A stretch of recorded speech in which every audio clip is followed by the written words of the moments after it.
Okay, our next finish is going to be like a deep V type grip that we're going to assist with basically the exact same thing as a rear naked choke, only it's done from the front, so front naked choke. What doesn't? So if I get my guillotine grip where I normally get it, which is I want my thumb against the side of the neck, but I feel that there's no resistance, right? Like I expect anytime I'm attacking a guillotine for my partner to be reaching in with their hand. Yeah, exactly. They're gonna hand fight.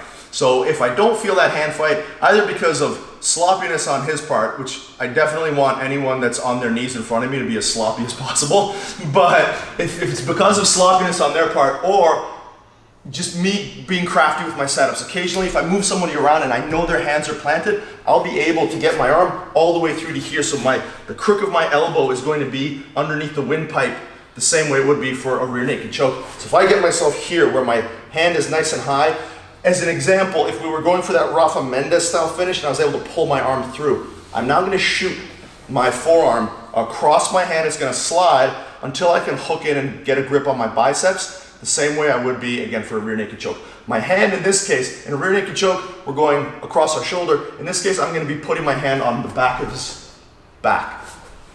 So I'm here.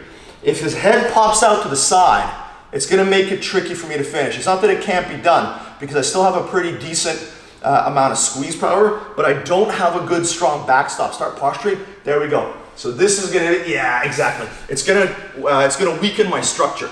So it's important that when we get this grip to happen, that my rib cage here keeps blocking his head and pushing his head down. So as this happens, I come in. My ribs are going towards his shoulder, blocking him as I hip in and just squeeze the same way I would for a rear naked choke. So that's your front naked choke finish. Particularly useful in rolling exchanges where somebody's not necessarily, like I said, hand fighting you. They're trying to roll to get an angle. And if we manage to, while our hands are unobstructed, if we manage to get through to here, keep our ribs close, super high. I would argue that this is the most, like this is the tightest guillotine. No one's breaking this. There's no real lever access possible. It's extremely dominant. It's harder to get to, but if you can get there, it's really powerful. I recommend that you make it part of your game.